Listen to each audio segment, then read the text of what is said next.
boa noite de novo, né? Rajime, Thiago, obrigada aí mais uma vez. Eu acho que meu questionamento vai um pouco assim na direção do que foi acabado de dizer pela Hannah, esqueci o nome.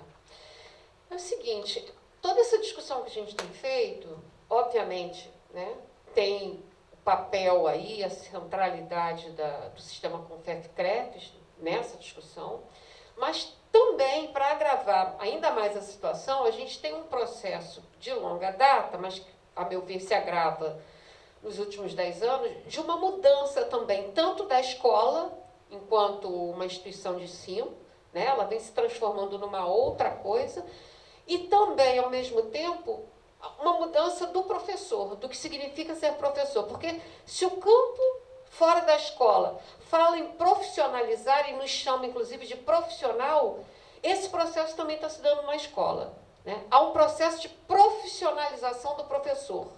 E muito pelo que a Hannah falou, né? A gente sabe que essa atividade docente vem sofrendo um processo de precarização enorme, sob todos os aspectos. O discurso dominante, então,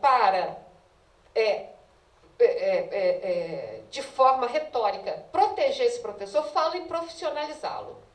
Bom, aí essa discussão iria longe, porque aí vai no campo da técnica, é um técnico que estão querendo colocar na escola e tudo mais. Então, tendo isso como base, fico pensando, Rajime, quando você fez a sua tese em 2004, você aponta lá para a gente que, em função da reestruturação produtiva, né, do trabalho, a educação física tende a perder, naquele momento, a sua centralidade na escola. Né? E ali a gente estava vivendo, quem estuda esse campo estava falando ali ainda de uma revolução, a chamada Revolução 3.0, era o avanço ali da computadorização e tal.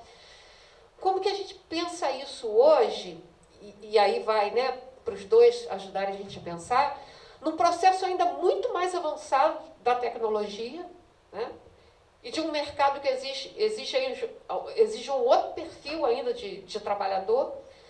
E o Tiago falou a palavra mágica, né, o novo ensino médio. E que a gente assistiu um processo de expulsão da educação física e depois ela volta, né, vai e volta. Que movimento é esse? Né? Que lá em 2004 você já fala nessa perda da centralidade. Que momento seria esse da educação física? Né? E, por fim,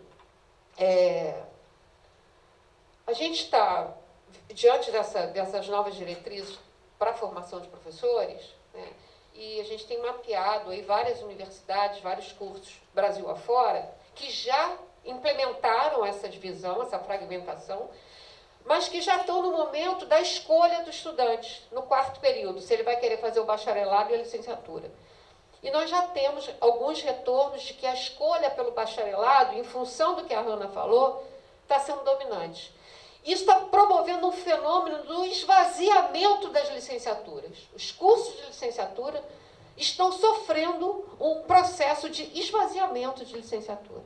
Não vai dar para fazer a conexão agora, mas esse esvaziamento, para o grande capital, não tem problema. Para as grandes empresas que estão dirigindo e administrando a educação desse país, pelo menos desde 2007, como Todos pela Educação, por exemplo, não vão ter problema em inventar uma outra figura no lugar do professor e colocar lá. Como é que a gente vai resolver isso politicamente? Né? Como que a gente vai resolver politicamente esse esvaziamento dos cursos de licenciatura, né, se a gente não encontrar, de fato, uma outra saída também política e pedagógica para pensar numa formação integrada, que, inclusive, essas diretrizes, por mais escabrosas que sejam, nos dão essa possibilidade internamente. Nos dão essa possibilidade. Mas a gente precisa pensar qual a saída política que a gente tem para isso. É isso, gente. Obrigada. Vou só fechar com mais uma pergunta aqui.